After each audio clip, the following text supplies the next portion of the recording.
యేసుక్రీస్తు అతి శ్రేష్టమైన నామంలో మీ అందరికీ ప్రభు పేరిట వందనాలు. దేవునికి స్తోత్రం. మరి సమయంలో ఈ ఆదివారము మరి మనం దేవుని యొక్క వాక్యాన్ని విందాం. గత ఆదివారం నుంచి మనము చర్చిలో ఆరాధన జరుపుకోలేకపోతా ఉన్నాం. కారణం ఏంటంటే మరి వేములవాడ పరిస్థితి, ఈ కరోనా వైరస్ విస్తృతంగా ఉన్నందున చర్చెస్ క్లోజ్ చేస్తూ ఉన్నారు చాలామంది. మనం కూడా చర్చెస్ క్లోజ్ చేశాం గనక ఈరోజు మనము దేవుని వాక్యాన్ని ఇంటి యొద్ద నుంచే దేవుని వాక్యాన్ని విందాం. మరి ఈరోజు వాక్యము మరి నరుల జీవితము ఏపాటిది అనేటువంటి అంశమును చూసుకొని మనం దేవుని యొక్క వాక్యాన్ని విందాం. కీర్తన 144వ కీర్తన వచనం వచ్చేసి 3వ వచనాన్ని మనము చూద్దాం. 3వ వచనం,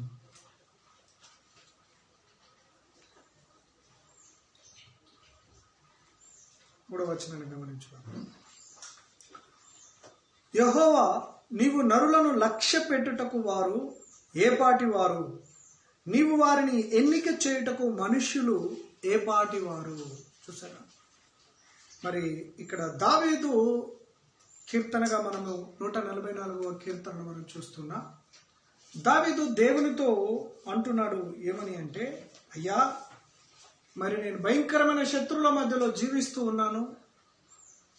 శత్రువుల వల్ల నేను చాలా బాధపడుతూ ఉన్నాను. దావీదు జీవితకాలం అంతా కూడా మరి శత్రువులు తనని ఇబ్బంది పెట్టిన పరిస్థితులు మనం చాలా చూడగలుగుతాం. ఈ రోజుల్లో మనకెవరైనా ఏదైనా శత్రువుగా ఉంది అని అంటే మనము అయ్యో నా జీవితానికి ఏదో అయిపోయిందని ఈరోజు మనం అందరం బాధపడతాం.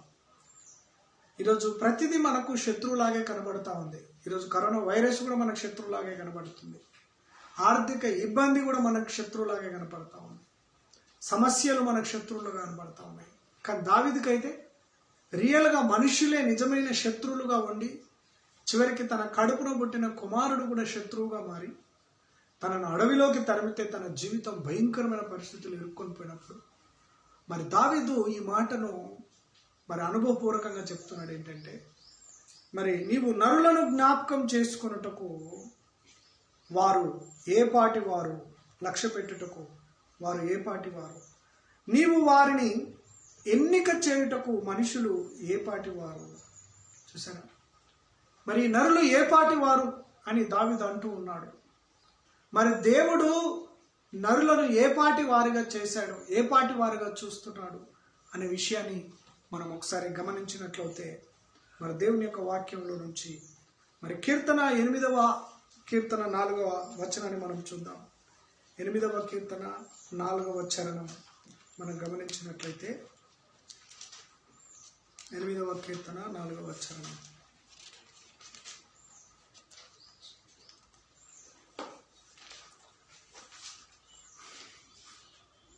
నీవు మనుష్యుని జ్ఞాపకము చేసుకొనుటకు వాడు ఏపాటి వాడు. మళ్ళీ దావీదు అదే మాటను పలుకుతున్నాడు. నీవు మనుషుని జ్ఞాపకం చేసుకొనుటకు వాడు ఏపాటి వాడు, ఏపాటి వాడు. నీవు నరపుత్రుని దర్శించుటకు వాడు ఏపాటి వాడు. ఈ భూమి మీద మనిషి అనుకుంటున్నాడు ఏమనంటే, ఐ ఆమ్ ద గ్రేట్, నేను చాలా గొప్పవాణ్ణి. ఎప్పుడు అనుకుంటాడు నేను చాలా గొప్పవాణి అని?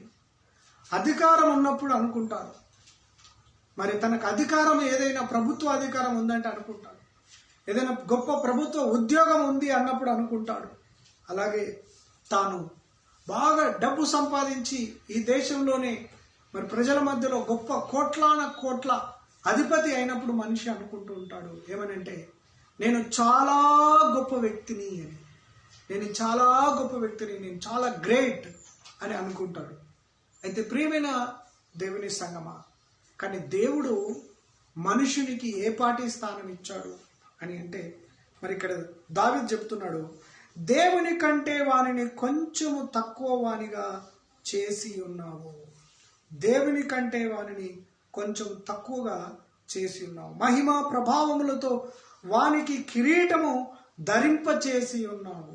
6వ చరణంలో నీ చేతి పనుల మీద వానికి అధికారం ఇచ్చి ఉన్నావు. మనిషిని దేవుడు దేవుని కంటే కొంచెం తక్కువగా, అంటే అనగా దాని మీనింగ్ బైబిల్ పండితుల యొక్క మరి గొప్ప వివరణ ఏంటంటే, దేవదూత కంటే కొంచెం తక్కువగా మరి అతని చేసి ఉన్నావు. అంటే దేవుని తర్వాత మరి శక్తి కలిగినవి యూనివర్స్లో, ప్రపంచంలో, విశ్వంలో దేవదూతలు. అంటే పడిపోయిన దేవదూతల కంటే ముందు దేవుడి యొక్క ఆలోచన విధానం. సో దేవుడు తర్వాత శక్తి కలిగినవి విశ్వంలో దేవదూతలు. ఆ తర్వాత ఆ శక్తిని ఈ యూనివర్స్లో, ఈ విశ్వంలో దేవుడు మానవునికి ఇచ్చాడు. దేవదూత కంటే కొంచెం తక్కువగా చేసి దేవుడు మనిషికి ఆ ఆధిక్యతను, అధికారాన్ని ఇచ్చాడు. ఇక్కడ మనం చూసినట్లయితే చేతి పనులు, ఈ ఆకాశములు, భూమి, సూర్యుడు, చంద్రుడు, నక్షత్రాలు, ఇవన్నీ కూడా దేవుని యొక్క మరి ఆయన హస్తకృత్యములు, ఆయన చేతి పనులు. దేవుడు వాటిని చేశాడు గనుక వాటన్నిటి మీద దేవుడు ఈ యొక్క మనిషికి అధికారం ఇచ్చాడంట. అందుకే ఈ రోజున మనం బాగా గమనించినట్లయితే ఈ సృష్టిలో ప్రతిదీ కూడా మానవుని యొక్క ఆధిపత్యం క్రింద ఉండడం చూస్తాం.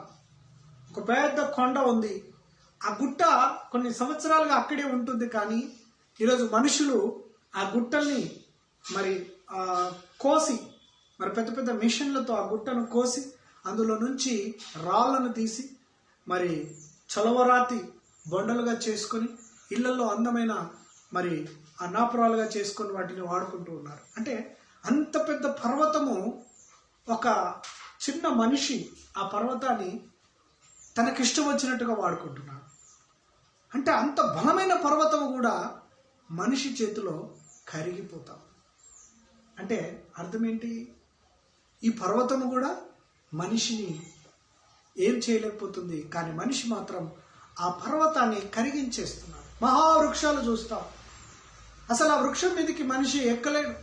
కానీ అటువంటి వృక్షాన్ని సైతం మనిషి ఈ రోజున ముక్కలు ముక్కలుగా కట్ చేసి తమ ఇంటికి, మరి కొత్త ఇంటికి మరి ఆ యొక్క కర్రకు సంబంధించినటువంటి వస్తువులు మరి తయారు చేసుకుంటున్నాడు. తలుపులు, కిటికీలు, టేబుల్స్, చైర్స్ అని చెప్పేసి వీటన్నిటిని కూడా మరి అటువంటి బలమైన వృక్షాలను సైతం వాటిని ముక్కలుగా కోసి తను వాడుకుంటున్నాడు. అలాగే జంతువులను, పశువులను, పక్షులను మనం చూస్తే తను ఈజీగా వాటిని హ్యాండిల్ చేస్తున్నాడు. కారణం ఏంటి అని అంటే, మరి దేవాది దేవుడు మానవుని సృష్టించినప్పుడు మరి దేవుడు అతనికి ఇచ్చినటువంటి గొప్ప ఆశీర్వాదము.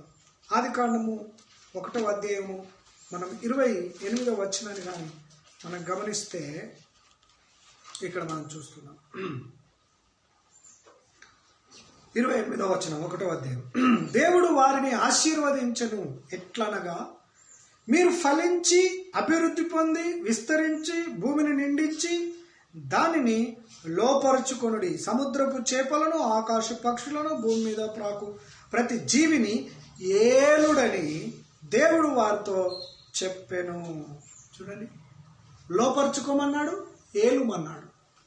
అంటే సర్వ సృష్టిని మొత్తము దేవుడు మానవుని, ఈ సృష్టి అంతటికి ఒక మరి అధికారిగా, సృష్టి అంతటికి ఒక నాయకునిగా దేవుడు మనిషిని పెట్టాడు.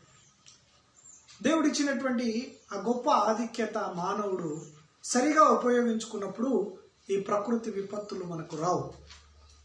కానీ మనిషి దీన్ని దుర్వినియోగం చేస్తున్నాడు. నేను విన్నాను ఒక వార్త, చైనాలో ఒక పెద్ద డ్యామ్ కట్టారు.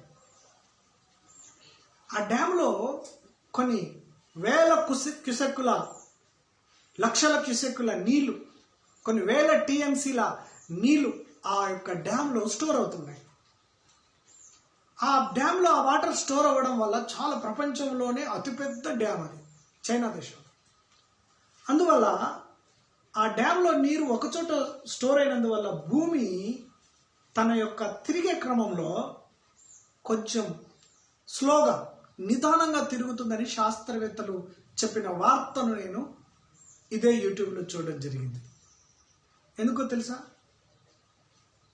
ఎక్కడెక్కడో ఉండాల్సిన నీళ్లను ఒక ప్లేస్లో దాని ఉండవలసిన దానికంటే ఎక్కువ మొత్తంలో ఆ యొక్క నీళ్లను స్టోర్ చేయడం ప్రకృతికి విపత్తే.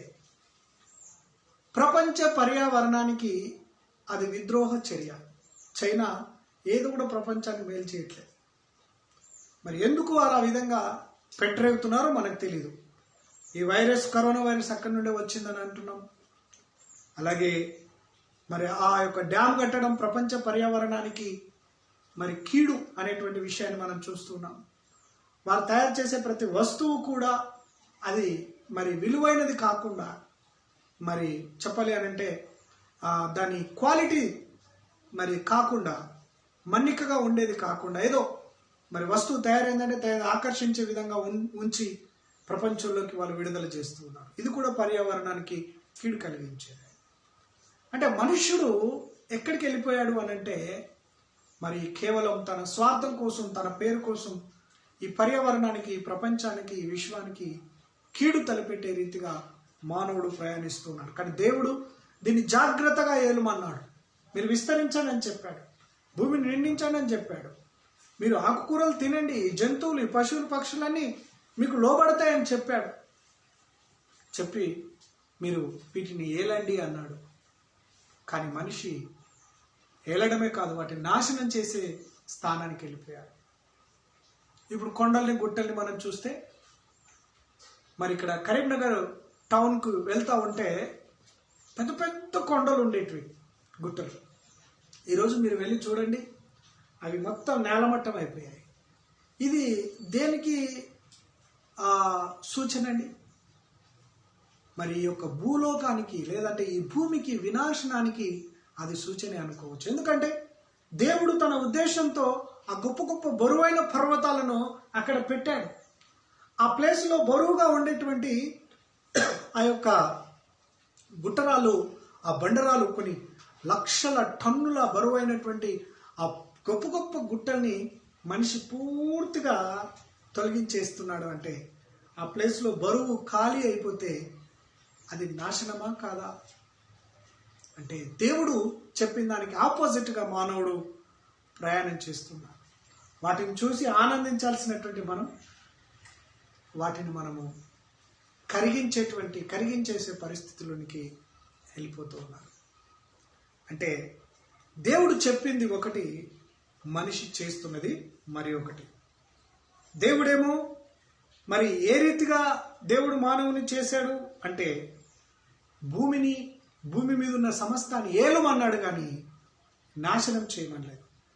అందుకే దావీదు మళ్ళీ అంటున్నాడు, అదే 144వ కీర్తన 4వ వచనం. అందుకని ఈ నరుడు ఈ రీతిగా ఉన్నాడు కనుక అతను ఏం చేయాలనుకుంటున్నాడు దేవుడు మనం గమనించుదాం. 144వ కీర్తన 4వ చరణం. నరులు వట్టి ఊపిరిని పోలి ఉన్నారు, వారి దినములు దాటిపోవు నీడవలెనున్నవి. అందుకే నరుడు ఏమైపోయాడు? వట్టి ఊపిరి. నరుడు ఏ పాటి వాడు అంటే,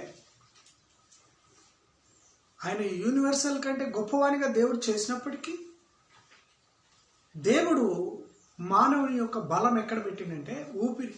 చూడండి, మనం ఈ శ్వాస నాళాల నుంచి గాలి పీల్చుకొని వదిలితేనే మనం బ్రతుకుతాం.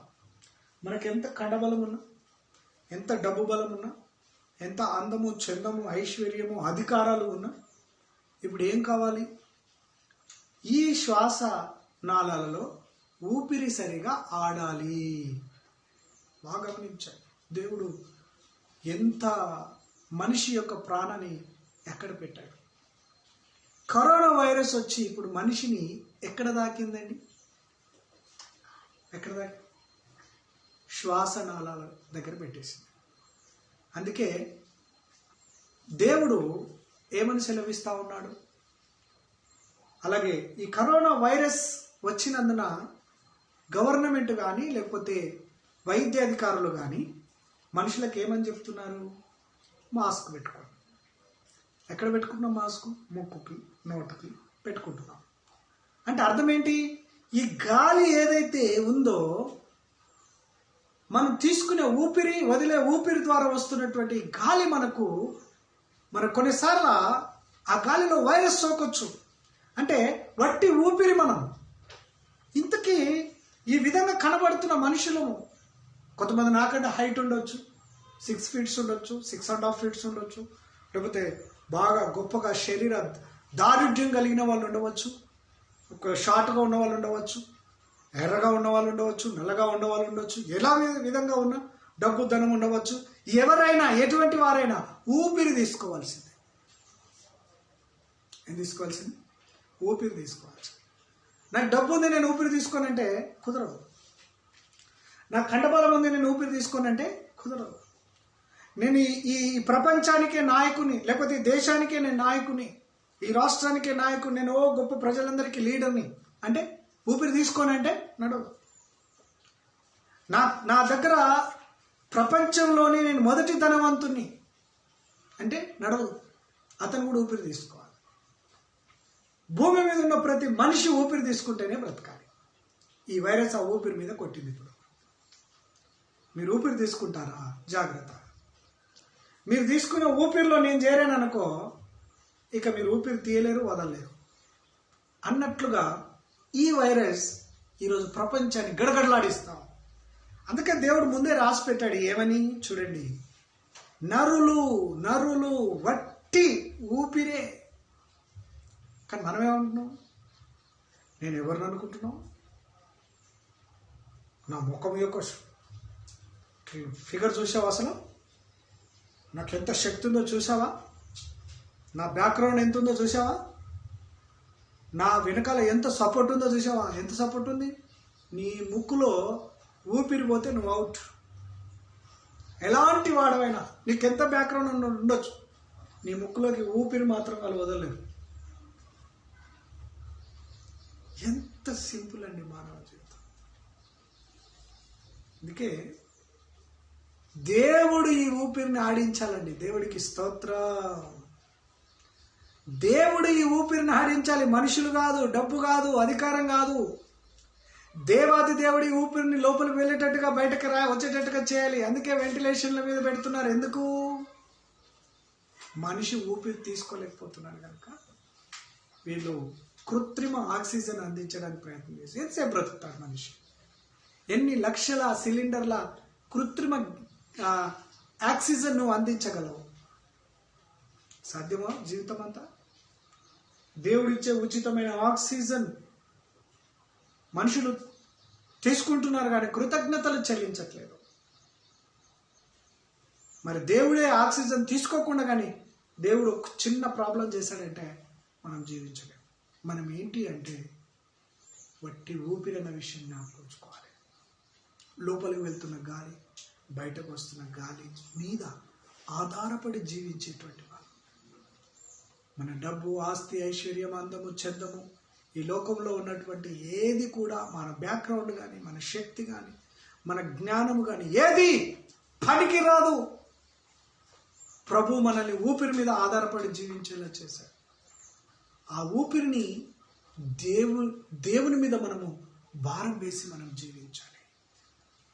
ఇంకా మనం చూస్తే 4వ చరణంలో, వారి దినములు దాటిపోవు నీడవలి ఉన్నవి. చాలామంది అంటారు, నేను ఇన్ని సంవత్సరాలు బ్రతకాలి, అన్ని సంవత్సరాలు బ్రతకాలంట, లేకపోతే నేను ఇన్ని సంవత్సరాలు బ్రతికాను అని అంటారు. కానీ లేఖనం ఏం సెలవిస్తుందండి? దాటిపోయే నీడ. నీడ ఎలా దాటిపోతుంటుందండి? సూర్యోదయం నీడ చాలా పొడుగుగా వస్తుంది, తర్వాత ఏమవుతుంది? అలాగే ఉంటుందా నీడ? తగ్గుతూ తగ్గుతూ తగ్గుతూ తగ్గుతూ ఆ తాటి చెట్టు నీడ ఎక్కడికో వెళ్ళిపోయి పడుతుంది. అబ్బా ఎంత పొడుగు ఉందండి నీడ అంట. కానీ సూర్యుడు పైకి వస్తున్న కొద్ది ఆ నీడ మెల్లిగా వచ్చి తన యొక్క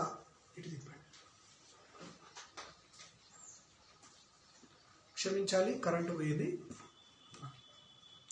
తన యొక్క ఏదైతే తన యొక్క చెట్టు కిందికే తన నీడ వస్తుంది. అంటే అర్థం చేసుకోవాలి, మనుషుల జీవితాలు దాటిపోయే నీడలాగా ఉన్నవి, దాటిపోయే నీడలాగా ఉన్నవి. అందుకే చూడండి, మనం దేవుని వాక్యాన్ని చూస్తే మరి యోబు గ్రంథం 7వ అధ్యాయం 1వ వచనం, యోబు గ్రంథం 7వ అధ్యాయం 1వ వచనం.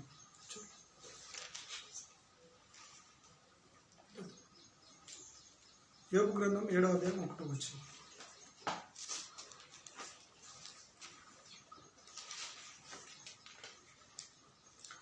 భూమి మీద నరుల కాలము యుద్ధ కాలము కాదా? వారి దినములు కూలివాని దినముల వంటివి కావా? నీడను మిగుల నాపేక్షించు దాసుని వలెను. చూడండి, భూమి మీద నరుల కాలం ఎలాంటిదంట? యుద్ధ కాలం. వారి జీవితము ఒక యుద్ధము ఏ విధంగానైతే జరిగి ఆ యుద్ధం ముగిస్తుందో, ఎండ్ అవుతుందో, అలాగే స్పీడ్గా తమ జీవితము కరిగిపోయేటువంటి జీవితం మనం చూస్తూ ఉన్నాం. ఇంకా మనం చూస్తే మానవుని జీవితము యోబు గ్రంథం 14వ అధ్యాయం మరి 1వ వచనం 2వ వచనం మనం చూస్తే, యోబు గ్రంథం 14వ అధ్యాయం, స్త్రీ కనిన నరుడు కొద్ది దినముల గలవాడై మిక్కిలి బాధనందును. స్త్రీ కనిన నరుడు ఎన్ని దినాలంట? కొద్ది దినములే బ్రతుకుతాడు. ఇది చాలా షార్ట్ లైఫ్.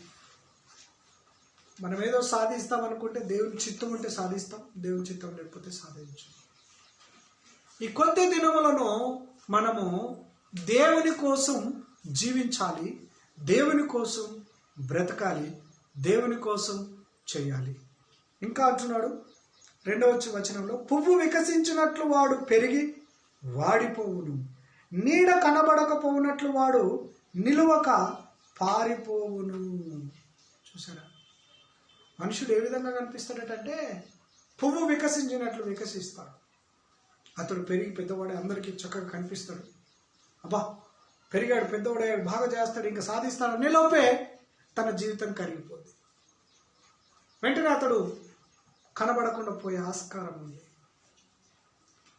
ఒక మాటతో మనుషుని పైన మనం నమ్మకం పెట్టి ఏది కూడా చేయలేము. మనుషుని జీవితం చాలా అల్పమైనది అని మరి లేఖనం సెలవిస్తూ ఉంది. మరి దైవ ప్రేరిత గ్రంథమైన బైబిల్ లేఖనం సెలవిస్తూ ఉంది. ఇంకా మనం చూస్తే మరి అదే 5వ వచనాన్ని మనం గమనించినట్లయితే, యోబు గ్రంథము 14వ అధ్యాయము 5వ వచనం, నరుల ఆయుష్కాలం పరిమితి కలది, వారి నెలల సంఖ్య నీకు తెలిసే ఉన్నది. పరిమితి, పరిమితి, పరిమితి, లిమిట్. మన జీవితానికి ఒక లిమిట్ ఉంది, అన్లిమిటెడ్ కాదు. మనకు ఫోన్లో బ్యాలెన్స్ అన్లిమిటెడ్ కావచ్చు, కానీ మన జీవితం మాత్రం అన్లిమిటెడ్ కాదు, లిమిట్ ఉంది మనకు. కానీ ప్రజలు ఈ రోజున ఎట్లా బ్రతుకుతున్నారంటే అన్లిమిటెడ్గా, అసలు నాకు లిమిట్సే లేవు, నాకు హద్దులే లేవు నాకు అన్నట్టు బ్రతుకుతూ ఉన్నారు. ప్రియమైన దేవుని సంగమా, దేవుని బిడ్డలారా, దేవుని యొక్క వాక్యం సెలవిస్తూ ఉంది, మనకు లిమిట్స్ ఉన్నాయి, పరిమితి కలిగిన నెలలు మనకు ఉన్నాయి. అందుకే మోషే అన్నాడు, 90వ కీర్తనలో మోషే అన్నాడు ఏమని? ఏమని అన్నాడు చూడండి. మోషే అంటున్నాడు 90వ కీర్తన 10వ వచనం, మా ఆయుష్కాలం 70 సంవత్సరములు, అధిక బలమున్న ఎడల 80 సంవత్సరములగును. అయినను వాటి వైభవము ఆయాసమే, దుఃఖమే, అవి త్వరగా గతించును, మేము ఎగిరిపోవుదుము. చూసారా, మా ఆయుష్కాలం ఎంత? 70 సంవత్సరాలు. అధిక బలం ఉంటే 80 సంవత్సరాలు. అవి త్వరగా గతిస్తాయి, మేము ఎగిరిపోతాం. ప్రియమైన దేవుని సంగమా, మరి మన లైఫ్ యొక్క టైం ఎంత? లైఫ్ టైం ఎంత అంటే 70 years. బలం బాగుంటే 80 సంవత్సరాలు. అందులో కూడా మన కష్టము, దుఃఖము, నిందలు, అవమానాలు, రకరకాల శ్రమలు ఉంటాయి. ప్రియమైన దేవుని సంగమా, మనం కేవలము 70 సంవత్సరాలే జీవించే ఈ జీవితం, 80 సంవత్సరాలు మాత్రమే జీవించే ఈ జీవితం మనం దేవుని వైపు చూడాలి, ప్రభువు వైపు చూడాలి, దేవుని పైన ఆశ మనం పెట్టుకోవాలి. కనుక మనుషుల జీవితము ఏ పాటిది అని అంటే మరి అది కేవలం పరిమితి కలదని, అలాగే మరి దినములు కొద్ది దినములు అని, అలాగే భూమి మీద నరుల కాలము యుద్ధ కాలం అని, అలాగే మన యొక్క దినములు దాటిపోయే నీడలాగా ఉందని దేవుని లేఖనం సెలవిస్తాం. కాబట్టి ఈరోజు మనము భయపడవలసిన అవసరం లేదు. ఎందుకంటే దేవుడే చెప్పాడు మనకు మన లైఫ్ అనేటువంటిది చాలా అల్పమైనది అని. ఈ లోకంలో శాశ్వత కాలం బ్రతుకుతాడు నరుడు అని ఎవరు కూడా చెప్పలేరు. మనం చూస్తూ ఉన్నాం, ఈ కరోనా వైరస్ ముఖ్యమంత్రులకు వస్తుంది, మినిస్టర్లకు వస్తుంది, ఎంపీలకు వస్తుంది, ఎమ్మెల్యేలకు వస్తుంది, సినీ హీరోలకు వస్తుంది. అలాగే మరి మనం చూస్తూ ఉన్నాం, మన యొక్క మంచి గాయకుడు ఎస్పి బాలు గారు కూడా అనారోగ్యంతో మరి ఆయన చెన్నై ఆసుపత్రిలో బాధపడుతూ ఉన్నాడు. అంటే ఎవరిని కూడా ఈ కరోనా వైరస్ వదలకుండా అసలు మన జీవితం ఎంత అల్పమైనదో చూపిస్తాము. కనుక మనకేమవుతుందని మనం భయపడకూడదు. ప్రభు మనకు తోడున్నాడు, ప్రభు మనకు సెలవిచ్చాడు, తెగులు నీ గుడారం సమీపించదు, అపాయం నీ యొద్దకు రాదు అని మనం చనిపోమని కాదు. మనమందరం కూడా ఈ లోకంలో ప్రభునందు ఆయన నిర్ణయించిన కాలంలో ఈ లోకాన్ని ముగించాల్సిన వారమే. కానీ దేవుడు కోరుకుంటున్న పని ఏదైతే ఉందో అది మనం ఈ భూమి మీద చేయాలి. ఇటువంటి అల్పమైన మన జీవితాలను ప్రభు ఏమంటున్నాడు తెలుసా? మరి యోహాను సువార్త 3:16 దేవుడు ఈ లోకమును ఎంతో ప్రేమించెను కాగా తన అద్వితీయ కుమారునిగా పుట్టిన వాని యందు విశ్వాసం ఉంచువాడు నశింపక నిత్య జీవం పొందినట్లు ఆయనను అనుగ్రహించెను అంటున్నాడు. కాబట్టి దేవుడు మనల్ని ప్రేమిస్తున్నాడు. మనం ఆయన యందు విశ్వాసం ఉంచితే మరి మనం నశించిపోము, మరి మన ఆత్మ నశించదు, కానీ నిత్య జీవాన్ని మనం సంపాదించుకుంటాం. అటువంటి అల్పమైన మనల్ని, నీడలాంటి మనల్ని, నీటి బుడగ మీద తేలిన మరి నీళ్ళ మీద తేలిన బుడగ లాంటి మన జీవితాన్ని, అలాగే కొద్ది దినములు కలిగినటువంటి మనల్ని, మరి కూలివాని దినములు కరిగిపోయేటువంటి జీవితంగా ఉన్న మనల్ని, యుద్ధకాలం వంటి మన జీవితాన్ని దేవుడు ప్రేమిస్తున్నాడు, ఎంతగానో ప్రేమిస్తున్నాడు. ఇర్మియాతో అంటాడు, శాశ్వతమైన ప్రేమతో నిన్ను ప్రేమించుచున్నాను గనుక విడువక నీ ఎడల కృప చూపుతున్నాను అంటున్నాడు. కాబట్టి ఇటువంటి ఒక చిన్న జీవితాన్ని దేవాది దేవుడు మరి యుగ యుగాలను ఇంతకు మునుపు చేసిన వాడు, ఈ యుగాన్ని నడిపిస్తున్నవాడు, రాబో యుగాలను కూడా చూసినటువంటి వాడు. ఈ యుగాలన్నిట్లలో మన లైఫ్ ఎంత అంటే అలా ఒక సెకండ్ అలా వచ్చి పోతే ఎంత ఆ సమయం పడుతుందో మన దృష్టిలో, దేవుని దృష్టిలో కూడా మన ఆయుష్కాలం ఆయన దృష్టిలో ఒక సెకండ్ లాంటిది. అంత చిన్న జీవితాన్ని కూడా దేవుడు ప్రేమిస్తున్నాను అంటున్నాడు. కాబట్టి ప్రభు సన్నిధిలో మరి మనము ఇంత అల్పమైన జీవితం కదా, నా ఒంట్లో బలం ఉంది అనుకుంటున్నాను, కానీ నా శ్వాసనే కదా నాకు ముఖ్యమైనది. ఆ శ్వాసే దేవుడు ఆడనీయకపోతే నేను ఎంతకాలం బ్రతుకుతాను? నా డబ్బు ఏం చేసింది, నా ధనం ఏం చేసింది, నా బ్యాక్గ్రౌండ్ ఏం కాపాడుతుంది అని మనం ఆలోచించి ప్రభువుకు మనల్ని మనం సమర్పించుకొని, దేవా నా దీపాన్ని వెలిగించు వాడవు నీవే. యెహోవా పెట్టిన దీపం నరుని యొక్క ఆత్మ. కాబట్టి ఆయన పెట్టిన దీపాన్ని ఆయన్నే ఆర్పాలి. కాబట్టి ప్రభు వైపు చూస్తూ మనల్ని మనం పరీక్షించుకుంటూ మన ఈ చిన్న జీవితాన్ని దేవునికి సమర్పించుకొని దేవుడు మనల్ని ప్రేమిస్తున్నాడనే విషయాన్ని గమనించి కృతజ్ఞులముగా ఆయన కోసం జీవించుకొని ప్రార్థించాలి. ప్రేమ నమ్మకము కలిగిన ప్రియాపరలోకపు తండ్రి, పరిశుద్ధుడైన దేవుడు, యేసుక్రీస్తు అతి శ్రేష్టమైన నామములో నీ సన్నిధికి వస్తూ ఉన్నాం.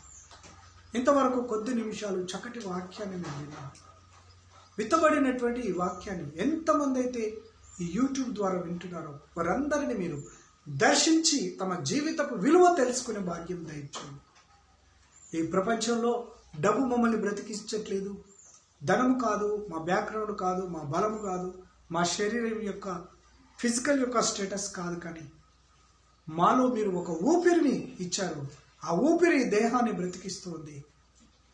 ప్రభా, మా ఆత్మ మా శరీరంలో జీవిస్తూ ఉంది కనుక మీరు దేవా ఈ ఊపిరిని నాయన మరి కంటిన్యూ చేయించగల దేవుడు నీవే గనుక ఈ ప్రపంచంలో దేవా మా యొక్క జీవితాన్ని మీ చేతుల్లో పెడుతూ ఉన్నాం. మా జీవితం ఎంత అల్పమైందో నీ వాక్యం ద్వారా తెలుసుకున్నాం. ఈ అల్పమైన జీవితాన్ని మీ నామానికి మహిమకరంగా జీవింప చేయమని, నువ్వు మమ్మల్ని ప్రేమిస్తున్నావు. ఇంత చిన్న జీవితాన్ని నువ్వు నరుని లక్ష్య పెట్టుటకు వాడు ఏపాటి వాడు, చాలా చిన్నవాడు, అయినా అతన్ని లక్ష్య పెడుతున్నావు, ప్రేమిస్తున్నావు. ప్రభా, మీకు మేము కృతజ్ఞులుగా ఉండటకు మా మనసు, ఆలోచన, తలంపు, శరీరము, హృదయము అంతా కూడా నీకు లోబడును గాక మా జీవితాలు మీకు సమర్పించుకుంటాం. ప్రభువైన యేసుక్రీస్తు నామములో ప్రార్థించి వేడుకొనిచున్నాము తండ్రి. తండ్రి అయిన దేవుని ప్రేమ, ప్రభువైన యేసుక్రీస్తు యొక్క కృప, పరిశుద్ధాత్మని యొక్క అన్యోన్య సహవాసం మనకు సకల పరిశుద్ధులకు తోడేయండి నడిపించును గాక. ఆమేన్. అందరికీ ప్రభు పేరిట వందనాలు. మీకోసం ప్రతిదినం ప్రార్థన చేస్తూ ఉన్నాం. మరి ప్రభు మిమ్మల్ని స్వస్థపరిచి ఆరోగ్యంతో నింపి ఆయన రాకడ వరకు కాపాడాలని మరి ప్రభు పేరిట ప్రార్థన చేస్తూ ఉన్నాం. దేవుడు మిమ్మల్ని దీవించును గాక. God bless you. God be with you. May God be heal you. Amen.